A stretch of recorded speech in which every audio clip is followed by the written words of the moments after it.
Welcome to another OU Insider Under the Visor YouTube Live powered by Riverwind Casino. My name is Brandon Drum, Parker Thune, Spencer Forsythe on the board.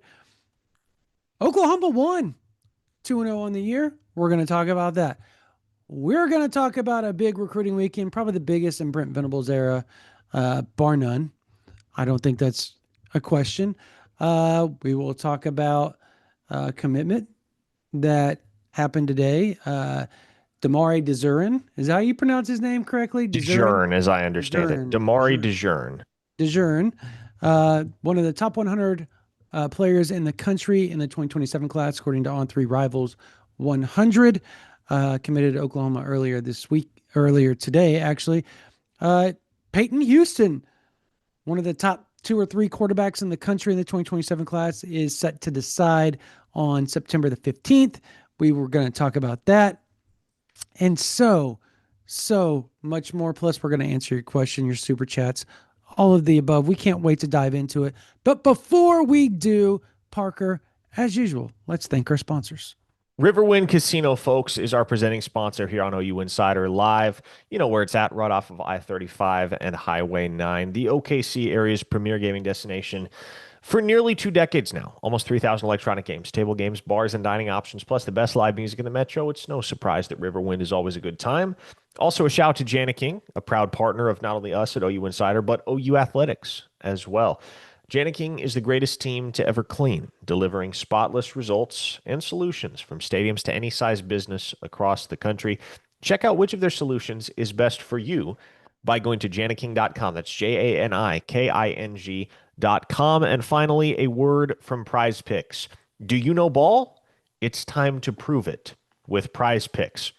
Whether you want in on the NFL action, college football on Saturdays, whatever you want to play at Prize Picks, you can play it and use your ball knowledge to win real money. Prize Picks invented the flex play, which means you can still cash out if your lineup isn't perfect. You can double your money even if one of your picks doesn't hit. It's the best way to get action on sports in 40-plus states. You and I make decisions every day, but on Prize Picks, being right can get you paid. So don't miss any of the excitement this season on Prize Picks, where it's good to be right. Download the app today and use code OU Insider to get $50 in lineups after you play your first $5 lineup. That's code OU Insider to get $50 in lineups after you play your first $5 lineup. Prize Picks. It's good to be right. Yes, it is. Parker, where do we want to start? Do we want to start with talking about the OU win on Michigan? Do we want to talk about Deari Desern? Do we want to talk about Payton Hillis? Where do we go? But obviously, after we get to the super chats. Yeah, how about this? Let's start off with a super chat from 1990s Oklahoma legend, Martin Chase. Is he was my favorite player, one of my favorite defensive tackles of all time when I was growing up. He was pretty freaking good, man. Awesome. He was pretty freaking good. He's like top 5 in sacks at OU. He's up there for a single season. Yeah, I mean, look, I just remember him chasing Donovan McNabb and wearing his butt out into a victory over top 5 Syracuse, or top 20 Syracuse at the time. They were supposed to come in and run roughshod over the Sooners, and Corey Ivy ended up blocking a field goal. I was sitting in the south end zone and blocked and like landed like right at my feet to the side. It was pretty awesome. So Martin Chase is on the money here, folks. If you want to ensure that we answer your question over the course of this stream or address your opinion, whatever it may be, you want to fire a question, comment, opinion our way, do so via the super chat function. It gets bumped to the top of our queue in that case, and we make the promise to you every week that we will address every single super chat before we wrap up the stream. Martin Chase asked, with what you saw Saturday, if we can find a consistent run game, can this team win it all? I can't go there. I can't go there. Not yet. Really? I mean, gosh. Okay. Here, let me walk this out. Okay. I think they are a playoff team as long as they win 9 games with that schedule, particularly because they beat Michigan. I think because Michigan's schedule is going to play out to where Michigan's going to be a 9 or 10 win team, even if they're an 8 win team. That is awesome. I was looking at Temple's schedule. Parker, Temple has a chance to win 6, 7, 8 games this year. Like legitimately, like they're not that. They're actually pretty freaking good for a G5 program. And obviously, that coaching staff has done nothing but win, win, win at the FCS level. Do we know Okay, they're good? I don't know. They've scored it. They've got a decent. I They have beaten my Howard and UMass, here's respectively. my okay. Let me finish walking this out. That staff has done nothing but win. Right, two Casey Keeler's a separate. good coach, no doubt. Yeah, two separate places, FCS championships. Awesome. So you know they're going to be prepared. They're going to be well coached. All that. You would think that would roll over into some victories. We've seen Temple do it before, obviously under Matt Rule. So like it's not something that is, I guess, uncharted territory, if you will, with them. Um, so there's that. Obviously, Kent State's awful. They're the worst team in college football. But they have the Michigan win. You would have the Temple win. Obviously, you have the first win against Illinois State, who's one of the better FCS programs in all of college football. So that non-con actually doesn't turn out to be that bad at the end of the day, I don't think. Now, you need to beat Missouri at home. You've got to hold serve with Missouri, and I think they can. You have to hold serve with Ole Miss, and I think they can. So that puts you at 6 wins right there. Now you've got to go on the road and beat Tennessee. You've got to win 2 or 3 on the road that are going to be tough games against ranked opponents. So I think they're a playoff team.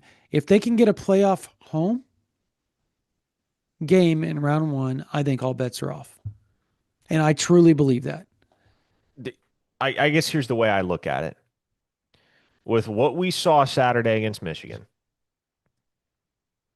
if, to use Martin's hypothetical there, Oklahoma can find a consistent run game, a consistent traditional run game, i.e., the backs doing damage as opposed to your quarterback and John Mateer, where's the weakness? You can argue there isn't one. There And isn't. There's so, no weakness. No, yeah, at there's that not. point, to me, that's a college football playoff team. Will they win the national title? I'm not going to sit here and predict that. But can they win the national title?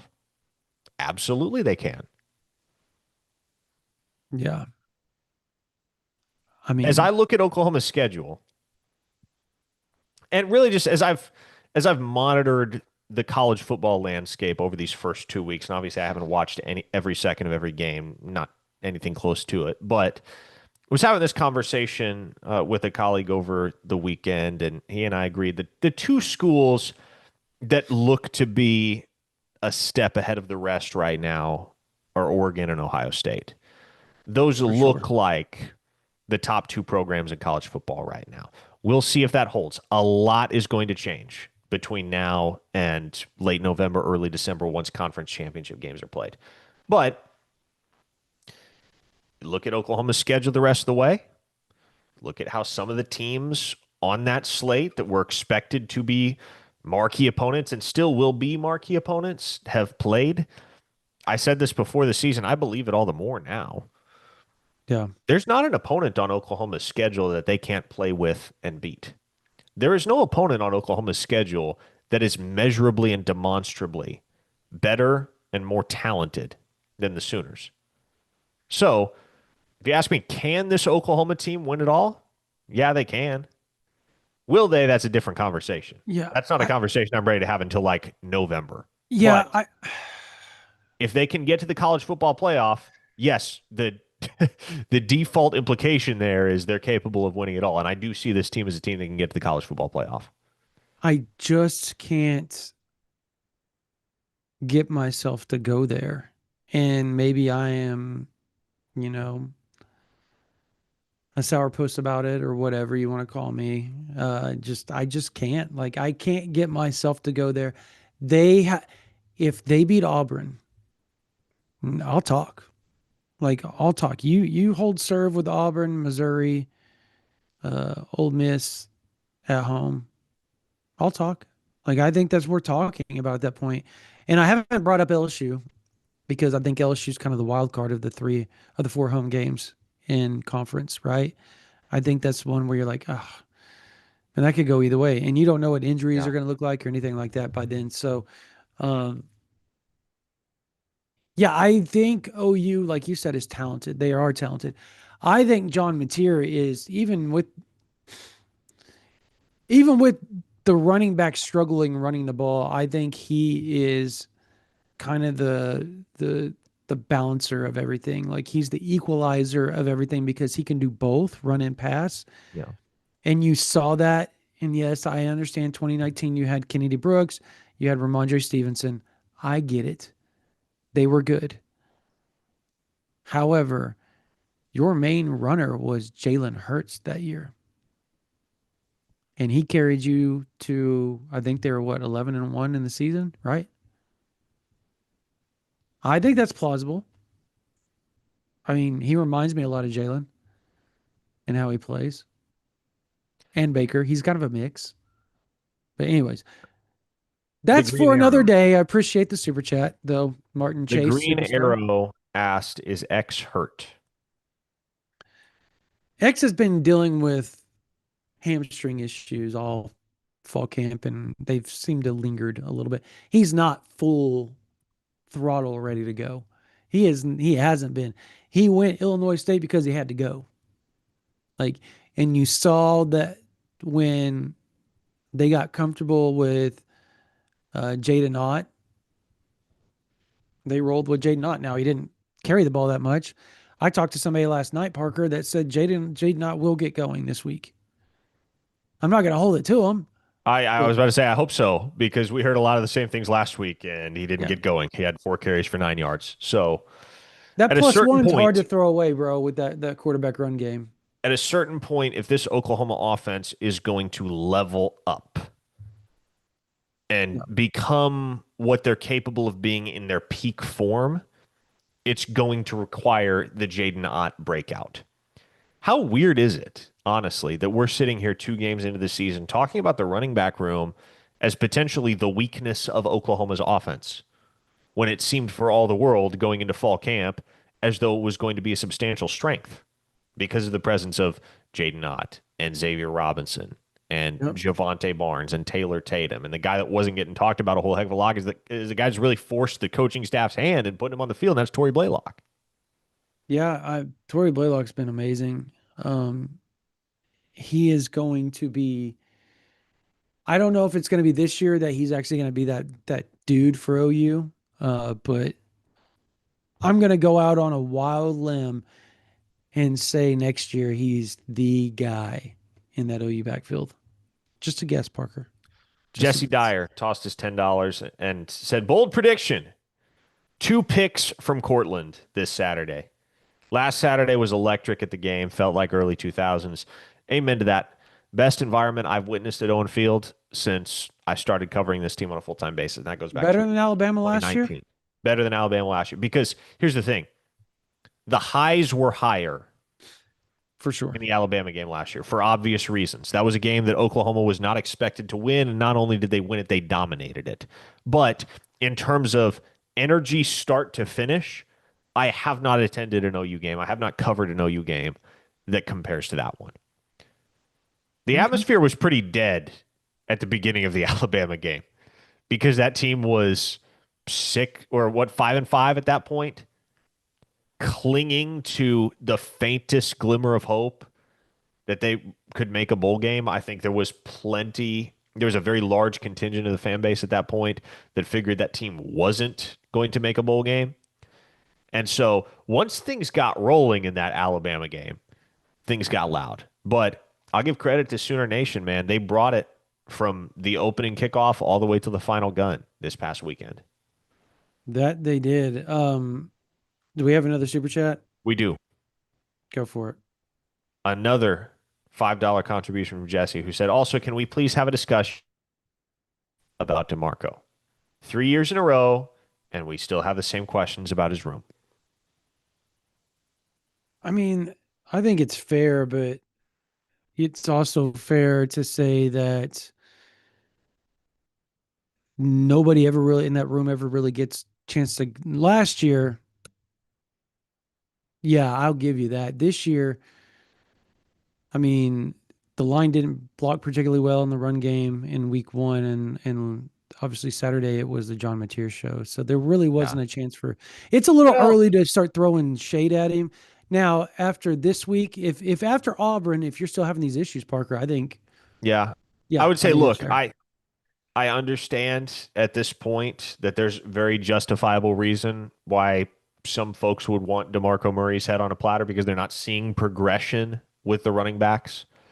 But let's wait till the midseason mark. Let's table the conversation until then, because here's the issue that's cropped up repeatedly over the last 2.5 seasons now, Brandon, is that who's been consistently healthy in that backfield? Yeah, that's the other issue. Yeah, Who's been sure. consistently healthy this fall? There was a time in mid-August where Oklahoma had two running backs out there on the practice field.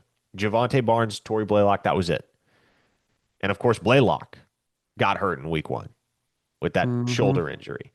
And so Javante Barnes is the only guy that's been consistently available since the team started fall camp at the beginning of August. So DeMarco, does he get complete absolution from me? No.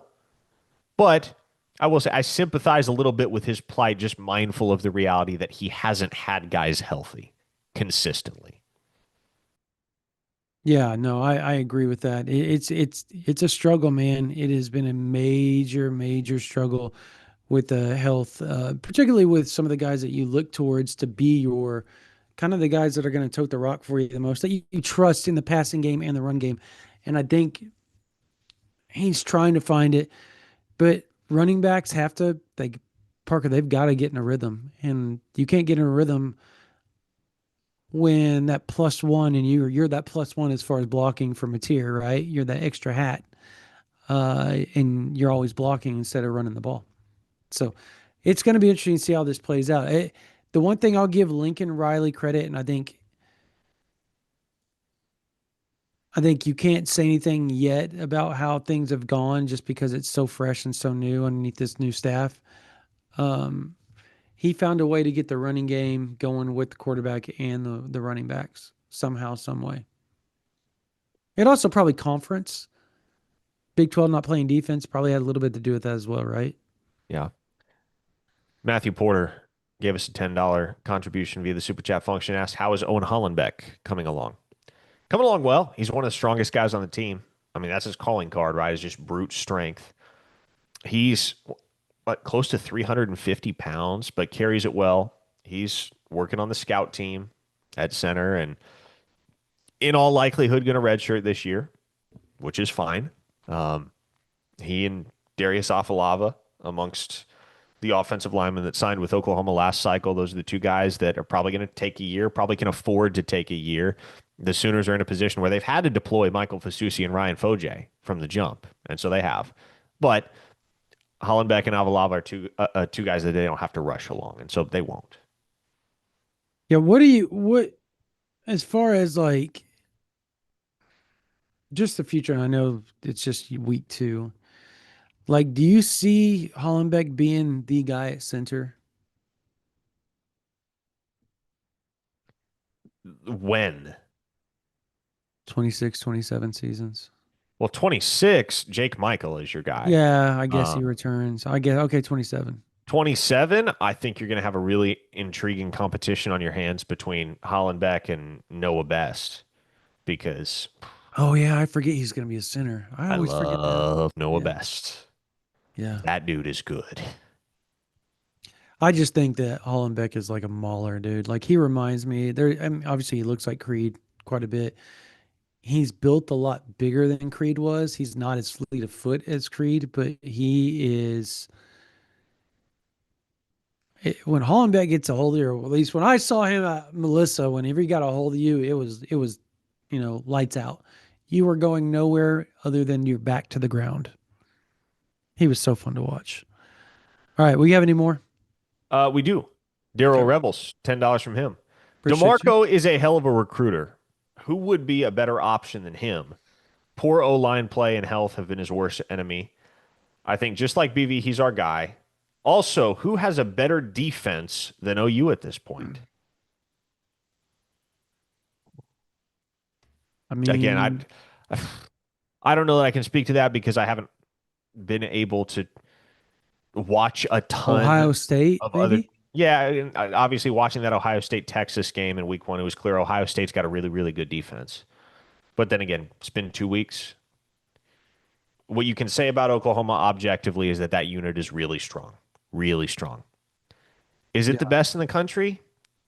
I don't know. Give me another 3, 4 weeks to make that judgment. I think on the other side of the Texas game, then we can have that conversation seriously and be able to give reasonable answers. Yeah, for sure. I agree with that. It's yeah, I think Ohio State's it. I think, I mean, Miami's looked pretty good on the defensive side of the ball. Um, Georgia obviously has looked fairly well on the defensive side of the ball. I mean, South Carolina is pretty nasty. Dylan Stewart is a, oh my God. He's good, man. He's really, really good.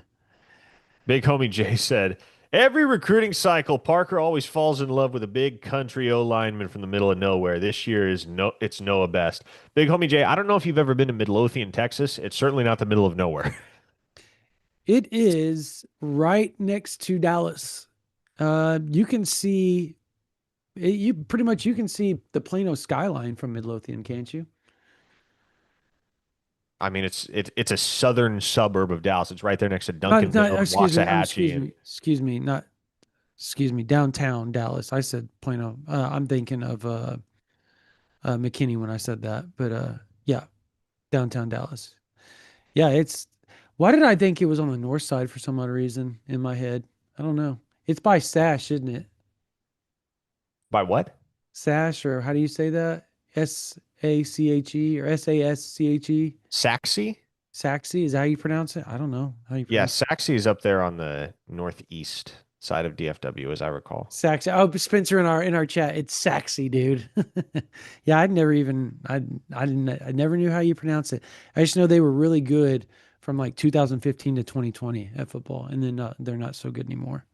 They've So had some talent roll through there. Khalik Lockett they went have. to Saxe.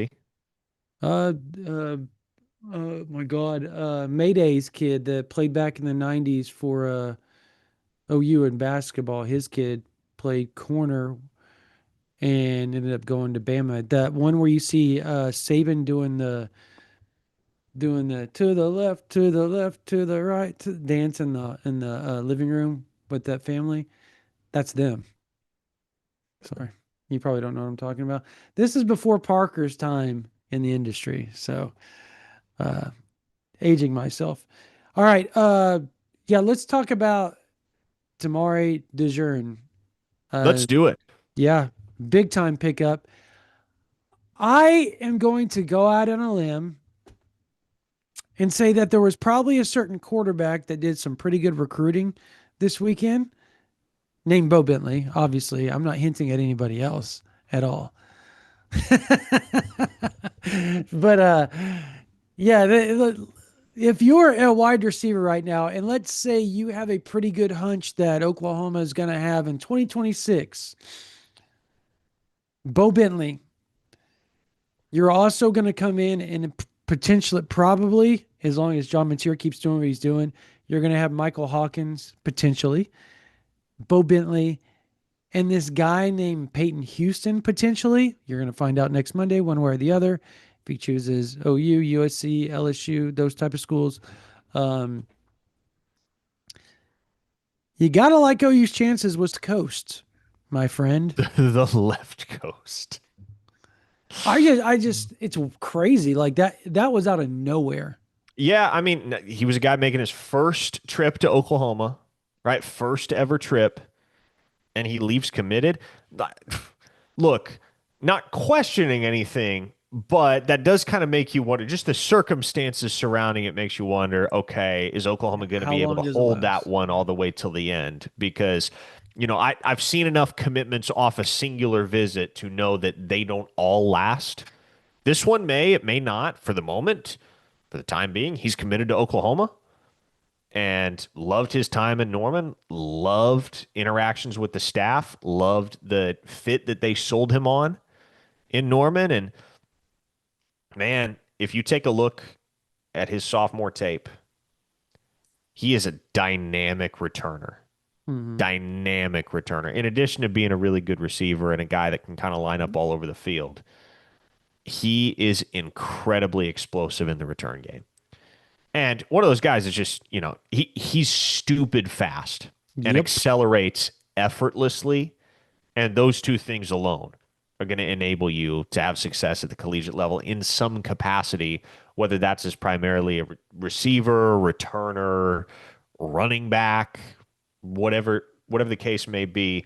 Deari Desern's a guy that's going to be capable of doing a lot of different things at Oklahoma and excelling at a lot of different things. He can really scoot. Somebody, I was doing radio earlier today. Somebody texted in the station, said, watching Deari Desern is reminiscent of Zachariah Branch. And Ooh. Zachariah Branch is about the most elusive player I've seen in the last 5 years of doing this. So that's freaking high praise. But you do certainly see shades of Zach Branch just in that. I think to me, it's more the acceleration, the ability to go 0 to 60. Yeah, the top end speed is impressive, but even more impressive than that is the start and stop capability that he has. Gotcha. Well, by the way, the viewers in the chat are saying you're cutting in and out. I hear you fine. I don't know. You have not. Refresh your page if you're having audio issues. This happens from time to time. It's not on our end, and it doesn't happen for all of the viewers. If you Yep. are watching and you are having issues with the video stream or the audio stream, just refresh the page and that ought to take care of it. Yep. Hey, real quick, we'll get to sorry, a HTX fan 80. I'll get you just a second.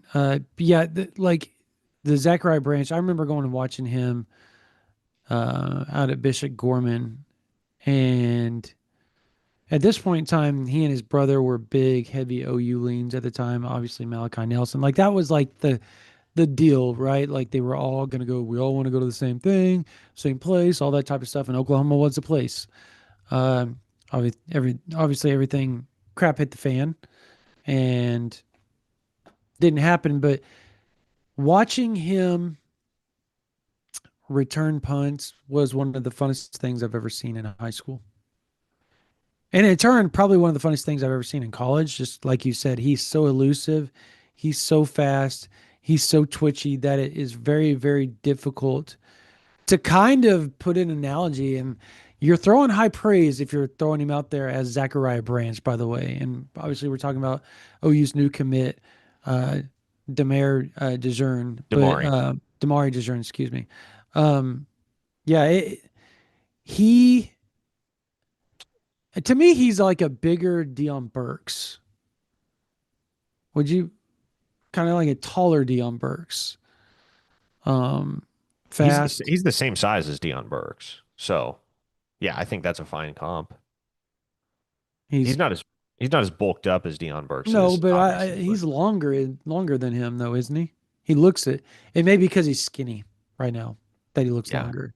And he is But skinny. He'll pack on weight. yeah, He's 170 right now, so you figure by the time he shows up to campus, he's 180, maybe 185. And then he'll gain an extra 5, 10 pounds with Schmitty, no question about it. So yeah, no, by far. This this is is a huge guy. for a variety of reasons, by the way. Yeah, he's gonna be an explosive weapon for Oklahoma offensively and certainly on special teams as well. He's a Hey, home run hitter. oh yeah, for sure. Be big time home run hitter. HTX fan 80, appreciate the super chat. How fast is the new wide receiver recruit? Is he faster than anyone that OU has? No, we just talked about it. Dion Burks, man.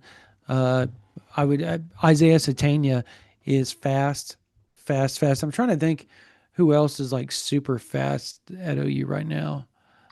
Isaiah Um, Satania might even be a more accurate comparison than Burks because he's a little bit more narrowly built. yeah, And he's also just a really natural, really instinctual returner, which you see from Deari Desern as well. Like it's not just it's not just the speed and the burst and the acceleration, it's also the instinct for being able to navigate traffic. Yeah. Um, man. Yeah, I would think Satanian Burks is probably it. Like as far as now, if you're talking like overall speed, yeah, there's plenty of dudes that are faster than he is. I would say Tristan Haynes is probably up there. I would say Jacoby Johnson's up there. Gentry Williams. They've all got a chance to be guys that I would throw in that elite speed category that are hard to touch. Is there I anybody believe else? I believe the only guy on Oklahoma's roster that has gone lower in the 100 meters than Deari Desern would be Zion Reagans. Zion Reagans went 10.24 at one point in high school. Desern's PB is 10.32. That's crazy. That's fast. And He you can get go. 10-2, you're like elite speed. So he's almost there. He's elite, not elite yet, but I bet he will be when he's done with high school. Um, let's talk Payton Houston. Let's do it. Fun topic of Oh, conversation, that one. yep. My light went out. I'll fix that as you talk about Payton Houston in just a So second. the Go for it. Avalanche came today. You saw the expert predictions from Steve Wiltfong, from Sam Spiegelman, and from Adam Gorney. They all moved in concert to pick OU. And hopefully that just didn't screw up our boxes there when you turned off your video. Yep, it sure did. Dang it. Come back. Come back. Okay, there we go. Um, but yeah, three new national expert predictions in favor of Oklahoma for Payton Houston. And it's now the industry consensus, obviously, that he's going to wind up a Sooner. There was a time where nationally there was a thought he was leaning USC, but all of those USC predictions that once existed have been replaced by predictions in favor of the Sooners. He was on campus over the weekend, and I mean, we talked about it for a long, long time, Brandon, with the knowledge that he was coming for the Michigan game. As long as Oklahoma put their best foot forward, won the game, played good offense, and just generally gave the impression that things were transformed this offseason from the chaos of 2024 to a much smoother iteration of Oklahoma's 2025 offensive attack. Oklahoma was going to be really, really tough to deny for Houston Yeah. because of the scheme fit, because of the relationships, because of the culture, and certainly because of the proximity as well. I don't know that that's been talked about enough in the Payton Houston recruitment. That's a big reason why I never really bought the hype on USC, is just because that's a long way from Shreveport, Louisiana. And I don't know that he was ever going to go that far from Shreveport, Louisiana. So for Oklahoma, if they can close this thing out, can you imagine, Brandon, can you imagine a quarterback depth chart that could feature Michael Hawkins, Bo Bentley, and Payton Houston at a certain point?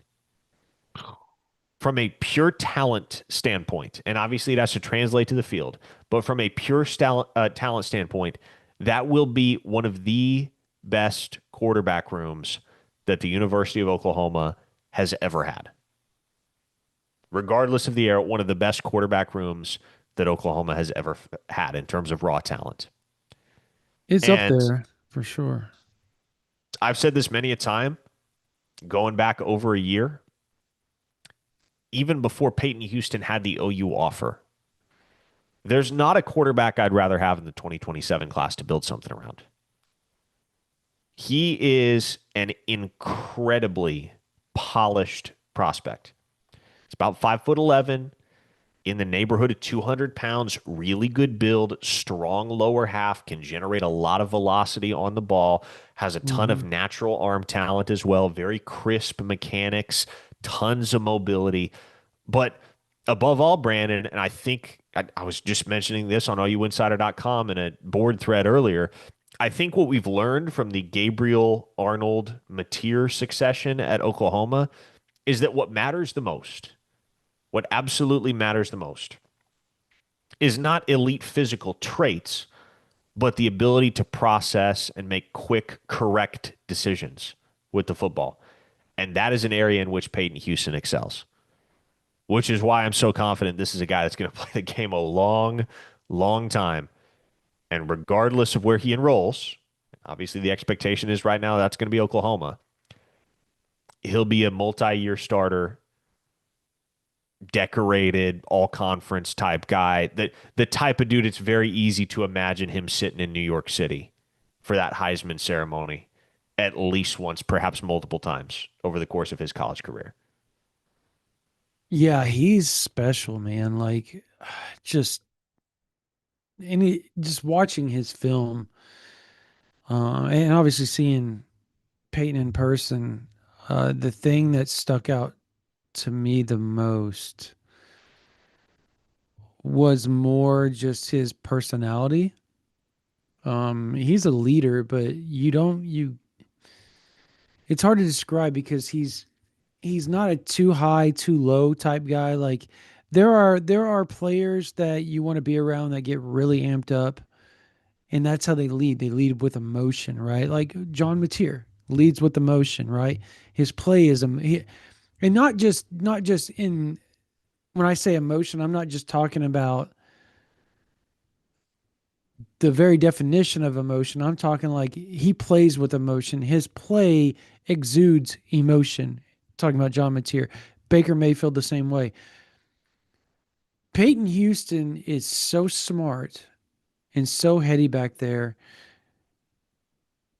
that it just creates a comfort with everybody around him to where you know that something good's going to happen. If the chaos starts to happen in the backfield, if he's getting rushed, it's all right. He's not the fastest, but you want to know what he does in that 10, 15-yard span that you've got to be able to move really fast as a quarterback. He does that tenfold. He finds space to get rid of the ball. His eyes are always downfield, and that's how you throw for 900 yards in a damn game. Oh, that is a night I will remember forever. Folks, if you don't know the story, last year, as a sophomore in high school, mind you, Peyton Houston set a new national record at the high school level by throwing for 817 yards in a single game. He rushed for 107 more, thus accruing 924 total yards and 10 touchdowns in a single football game. And let me tell you, it looked effortless. Effortless. And there are people in the chat asking, is he comparable to Kyler Murray? And Kyler Murray is a guy that Peyton Houston admires, looks up to, has for a long, long time. He wears number one, just as Kyler Murray does. Whether there's a correlation there, I guess I'm not exactly sure, but you would infer that there is. Regardless, I here's the comparison I would make. He's not Kyler Murray because nobody's Kyler Murray. Kyler Murray is one of one. He's just so unique as a football player that I don't think we will ever see another Kyler Murray. If you want an OU comp, and again, you have to think about this for more than the physical, but from the mental, the leadership component of playing the quarterback position, he is Dylan Gabriel with a way bigger arm. Way bigger arm. That was DG's limiting factor. Yeah. He left college football as one of the most productive players that's ever played the game. But that was his limiting factor, was he didn't have elite arm talent. He had a good arm. He had a good arm. He didn't have an elite arm. And he made up for it with excellent accuracy, excellent processing, the ability to create throwing lanes for himself, and the ability to make some stuff shake with his legs if he got in the open field. All of those same tenets are hallmarks of Peyton Houston's game, except Peyton Houston can make the rocket arm throws that Dylan Gabriel just doesn't have in his repertoire.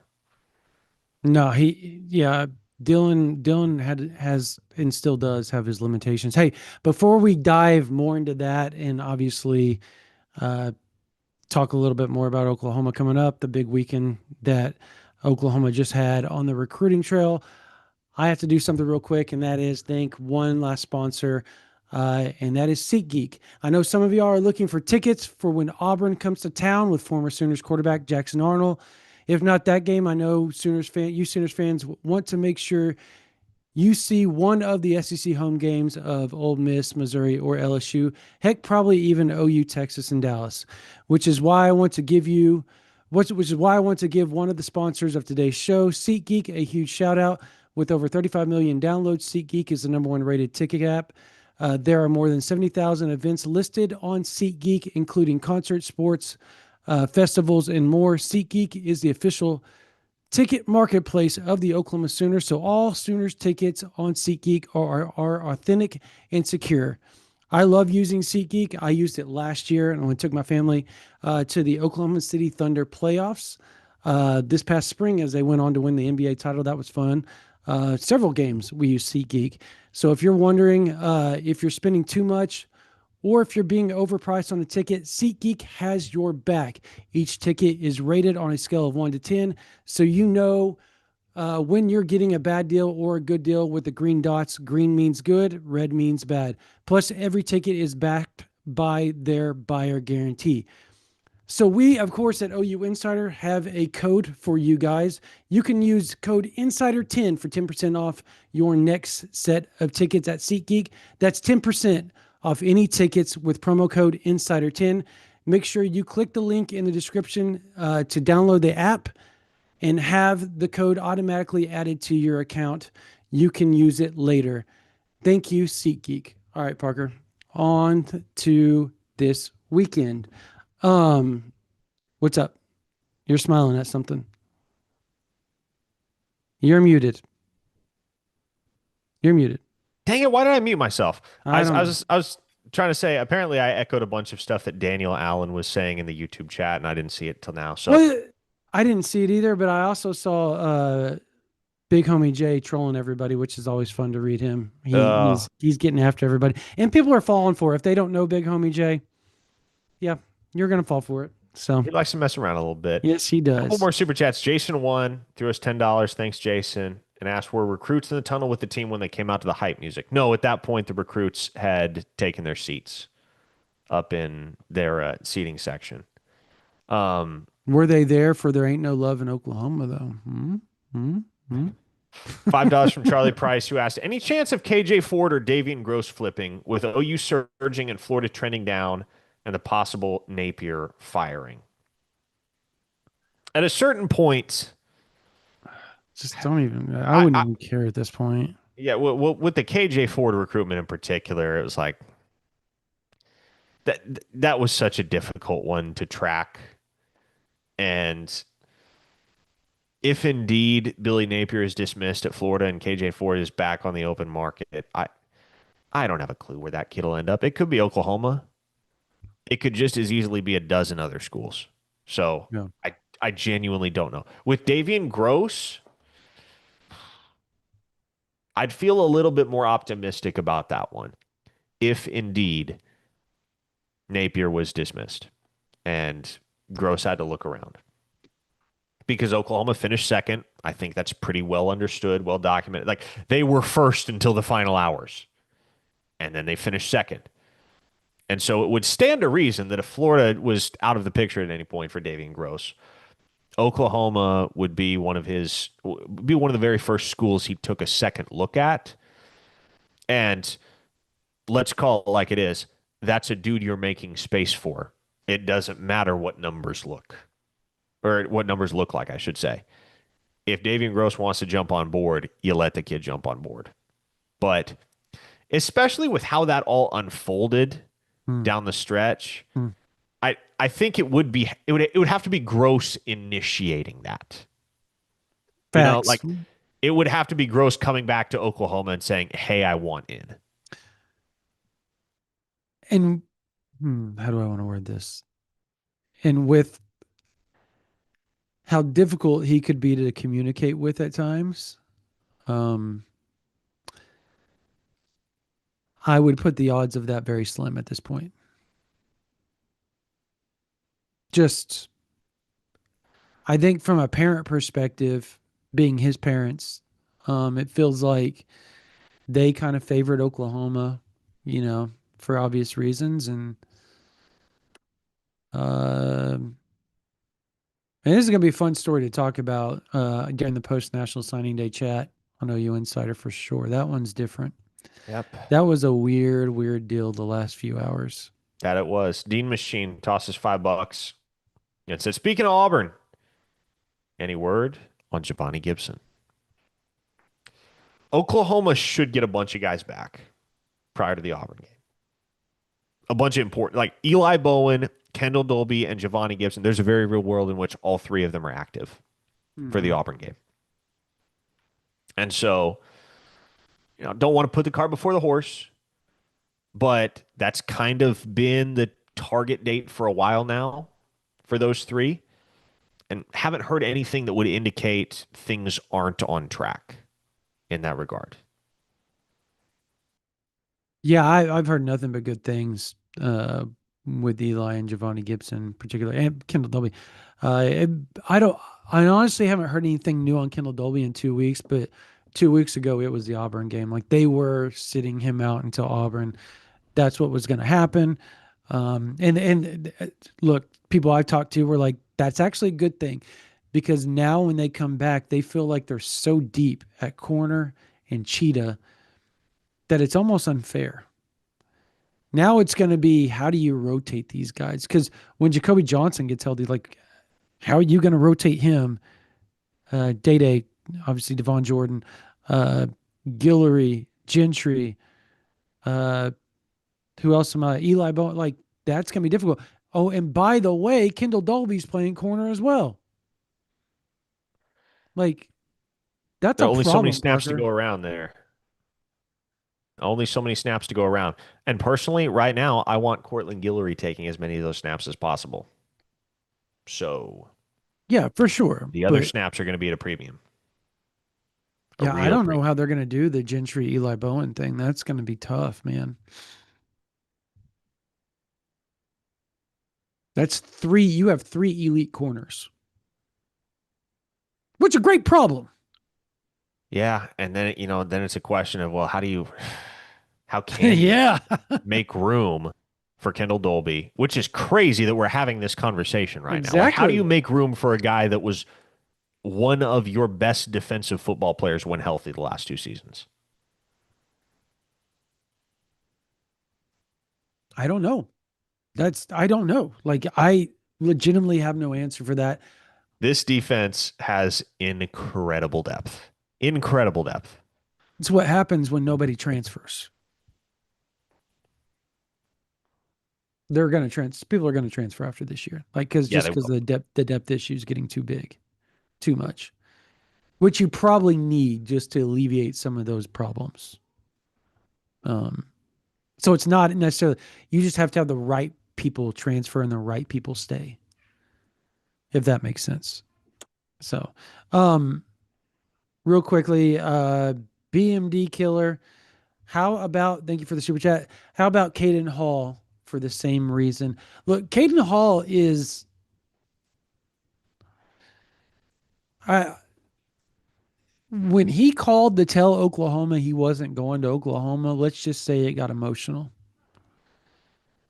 So honestly, if there was a guy that I could see turning the page and looking back, that would be the one.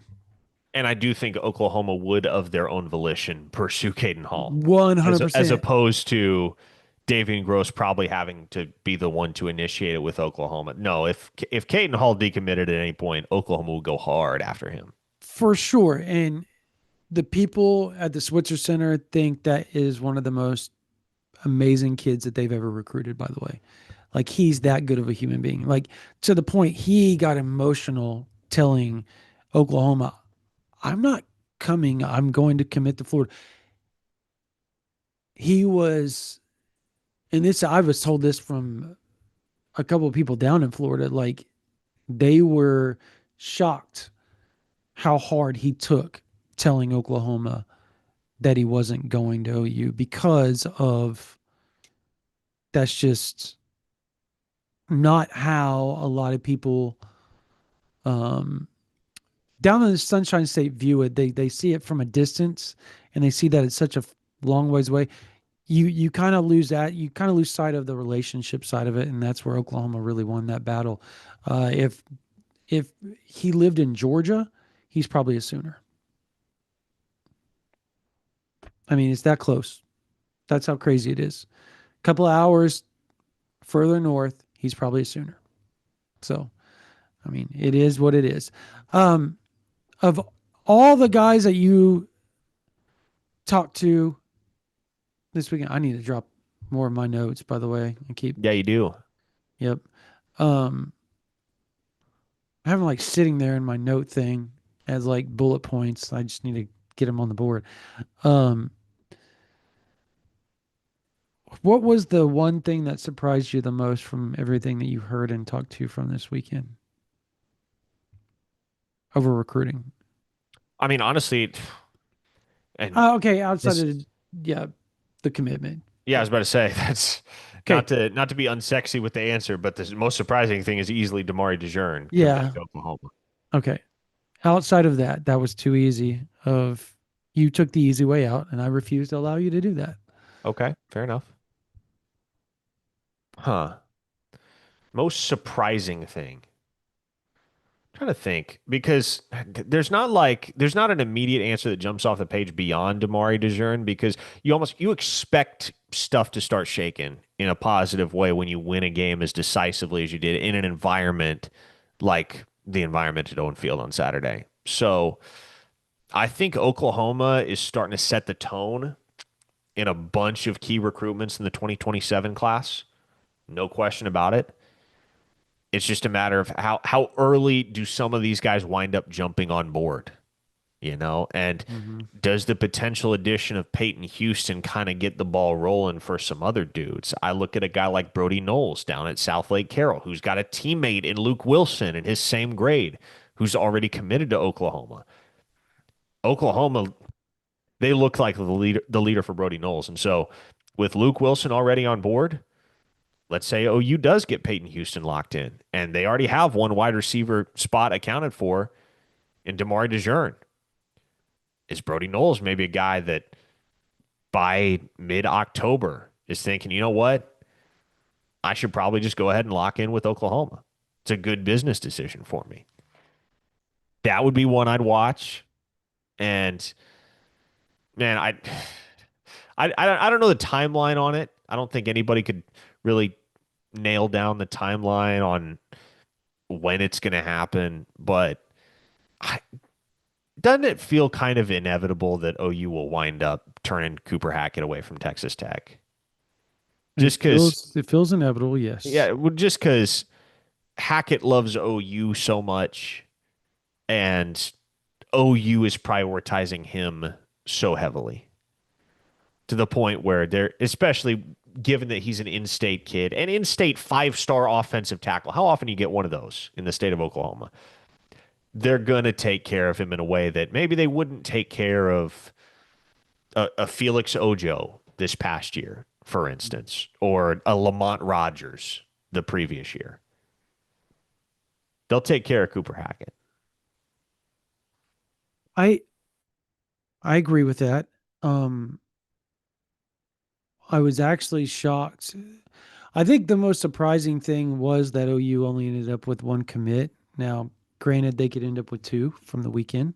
Um, but I was shocked a few of the in-state kids didn't just pop. Um, but as far as like that not being the surprising thing or whatever, I would probably say, how about Eli Johnson? Never really thought Oklahoma was going to make a strong push there. And lo and behold, Ohio State's buttholes are puckering up a little bit because Oklahoma is yeah, that's a visual for everybody. Because you muted yourself again. Uh I It's interesting you say that because I'd gotten a little bit of a different read on that one.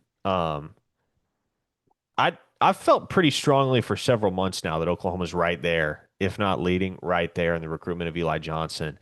I'd Yeah, say they're the leader after this weekend. and that yes. Now that's what I was getting at. They are like, and I think I'll put you like this. You had that read. I don't think people around Oklahoma had that read on Eli. I think they were kind of questioning where they stood until after this weekend, to the point where now they're like, okay, how who do you say no to in 27? Like McQuarrie, right? Um, McHale, uh, you got Eli Johnson, like uh, you got Jalen Scott. Like there's so many guys that they could make plays at and are in legit spots for right now. Safety at corner. Um, I'll say this. I will be shocked if Gabriel Osborne isn't a Sooner by the end of November. Wow. Okay. That's look, he hasn't been on very many trips. I'll say this. He's only been to three college football games. Two of them have been to Oklahoma, one to Oklahoma State. He's a big basketball guy. He's a big at home guy. He loves, So CJ Nixon. yes. Well, this dude is like I was told this weekend that if Oklahoma and all those others hadn't offered him at football, he would already have like Oral Roberts, Tulsa, TCU, places like that offered him already in basketball. He's that good. Hmm. So um, he's a freak. I mean, he was awesome in person the other day too. Absolutely blitzed. Uh, Daniel Yebbett for UConn played really well, but you could tell uh, Gabriel is a little bit more physical. But anyways, yeah, I would be shocked on that front. Was talking to somebody today.